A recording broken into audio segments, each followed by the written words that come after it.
Good Erev Shabbos. We find shortly after Sheni in Parshas Bereshis, which is the first parsha of the Torah, we once again begin to read the Torah reading cycle from the beginning, Bereshis. The Torah recaps what happened on the sixth day after man was created. It says in the Pasuk Hey, B'chol siach hasada terem yeh ba'aretz. All the trees of the field were not yet on the earth. B'chol esav hasada terem yitzmach.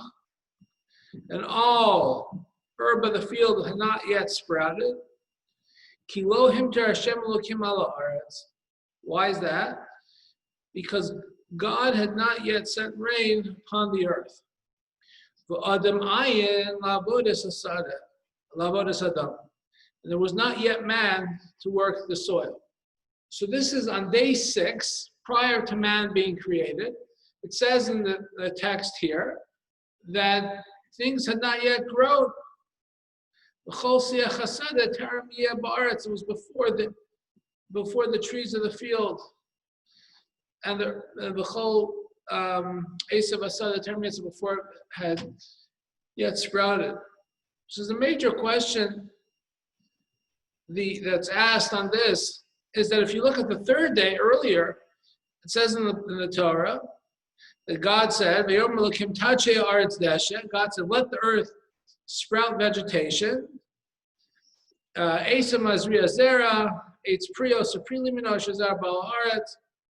Herbage yielding seed, fruit trees yielding fruit, each after its kind, containing its own seed. And the earth vahichen, and so it was. So how could this be? On the third day, it says that all the herbage and all the vegetation came forward. And here it says on the sixth day had not yet come forward because man had not yet been there. So the Talmud asks this question. And the Talmud says that God did create the vegetation, God did create the herbage, but it was all on the surface of the earth. God was waiting, the world was waiting for something. What was the world waiting? The world was waiting for the first rain. What was the first rain waiting for? The first rain was waiting for man. Why was man's presence so important? Because the world was waiting, God was waiting for man to come forward and pray for rain. Because until then, man was not there yet to ask for rain. And this seemingly unimportant byline not only illustrates to us the importance of tefillah, of prayer, but it also illustrates to us in a very profound and compelling way the purpose of creation itself. Because why couldn't it have been just so much more simple for Adam to have been created, Adam and Eve to have been created, and everything was ready? The rain was raining, and there was trees, and there was the fields were ready. And why did the Torah have to say b'chol siach hasada terem yeh ba'aretz? There was no rain yet. Why was that so?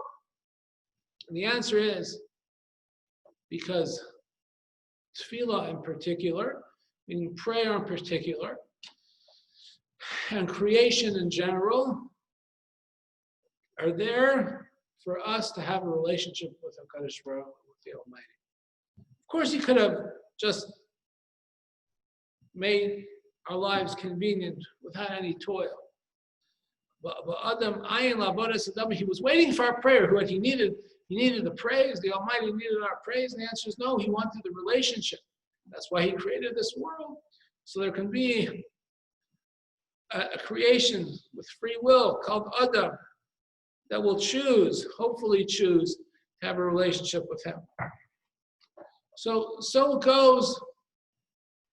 When sometimes we wonder what's the whole purpose of tefillah, why can't God just provide for our needs? Of course He can provide for our needs.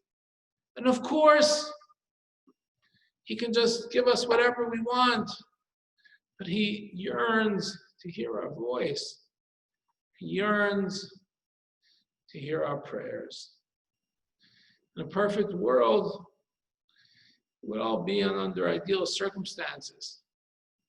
But sometimes, when the world is not perfect, he puts man through trials and tribulations in order to hear man's voice. We find this throughout Sefer Bereshis, as we see this troubling theme of the righteous suffering, particularly that the matriarchs and the patriarchs had difficulty conceiving. And it says that that God desires the prayers of the righteous. Does that mean that God is somewhat cruel? God forbid, that he's putting them through difficulties just to make them pray? And the answer is no. He just wants to have that relationship with them. Of course, he can just bless them with children, but he wants to have that relationship with the righteous. So we need to reflect not only on our own state of tefillah, of prayer, but our own situation in the world, and realize that we're here ultimately because Kadosh Baruch Hu wants a relationship with us. And the fact that you in particular were created, yes, there may be billions and billions and billions of other people in this world, but there's nobody like you. And God wanted a relationship with you in this world. And every single time you come to davening, every single time you come to a minyan, or every single time you daven at home, the person should say, what value does my tefillah have? What value does my prayer have? No, but Adam ayin lavodas hadam. The whole world was waiting for one man's prayer. The whole world was waiting for Adam's prayer. So as we begin a new year, difficult year, challenging year, let us once again remind ourselves of the fundamentals. The fundamentals not only of prayer, of tefillah, but also our purpose here in the world. Let us realize that Ribbon Shalom ultimately put us here to have a relationship with us. Let us work on cultivating and enhancing the relationship with him. Wish you all a meaningful and blessed Shabbos. Good Shabbos.